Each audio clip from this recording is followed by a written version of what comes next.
I will be reading a short passage. Listen very carefully.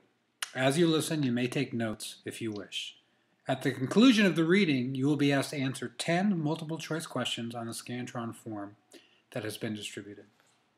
The following is a book review. You wouldn't think that Carrie Fisher, child of Hollywood's sometimes actress and tart-tongued scribe, had too many secrets left to tell. The daughter of Debbie Reynolds and Eddie Fisher, she is perhaps best remembered as the bizarrely coiffed Princess Leia in the original Star Wars movies.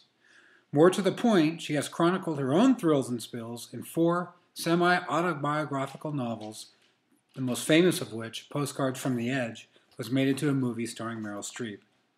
Now comes her first actual memoir, Wishful Drinking, adapted from her successful stage show of the same name.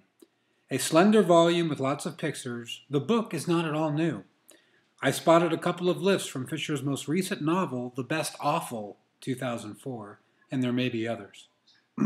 But never mind, Wishful Drinking is good, not so clean fun, and there's enough fresh dish to propel you all along.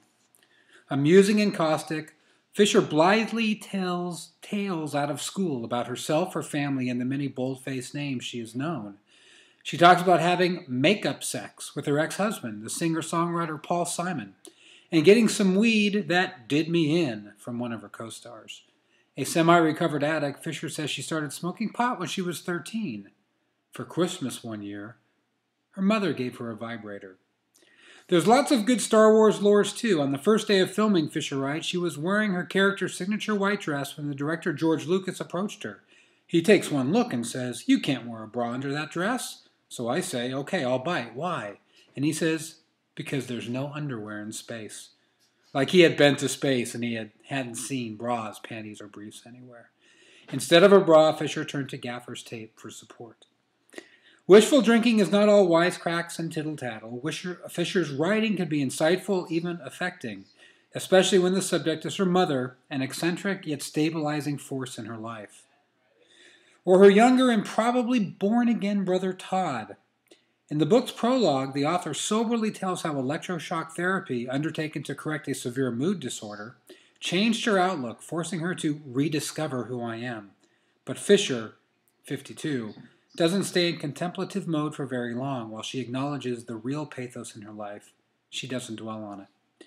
Here and there you wonder if Fisher has embroidered a little on her show-stopping anecdotes.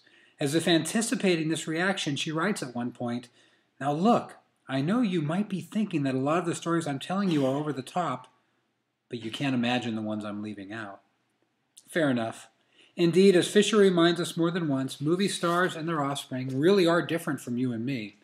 It's to her credit, then, that she's such good company on these pages, and that despite her glamorous, dissolute life, the reader is almost always rooting for her.